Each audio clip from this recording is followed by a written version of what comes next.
আমি নিজে বড় বড় বক্তব্য দিব, আমি নিজে নিজে মানুষকে ওয়াজ করবো, সদুপদেশ দেব, পরামর্শ দিব, কিন্তু আমি নিজে কি নাই।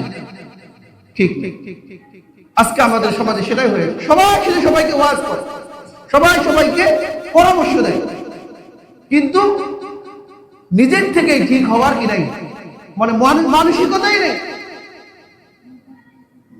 তো এজন্য যে সমাজ আজকে দুর্নীতির থেকে মুক্ত না, যে সমাজ আজকে গুনাহের থেকে মুক্ত না, আজকে আমরা যারা হুজুর মানুষ, আমাদের মতো টুপিওয়ালা, পাঞ্জাবিওয়ালা, মাদ্রাসা পড়নেওয়ালা, তারা পর্যন্ত এনজিওতে চাকরি করতেছি। বলেন যে আপনি 10-12 বছর মাদ্রাসা পড়ালেখা করে, সেটা সরকারি মাদ্রাসা হোক, কওমি মাদ্রাসা হোক, যে কোনো মাদ্রাসায় হোক, এতদিন মাদ্রাসা পড়ে আপনার অন্তরে এইটা আল্লাহর অবাধ্যতার ঘৃণা তৈরি হলো না?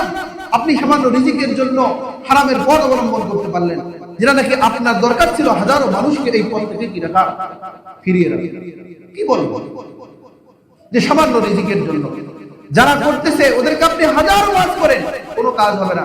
মনে হয় যে সারা দুনিয়ার মধ্যে তারাই সবচেয়ে বড় ফকির, আমরা এই পথ ছাড়া আর কোনো পথ ছাড়া। এরকম ভাবে প্রত্যেক সেক্টরে, প্রত্যেক স্থানে আমরা আল্লাহ তাআলার অবাধ্যতায় দিই, যার কারণে আযাব ও গজব আল্লাহ তাআলার উপর আমাদের উপরে ধেয়ে আসতেছে।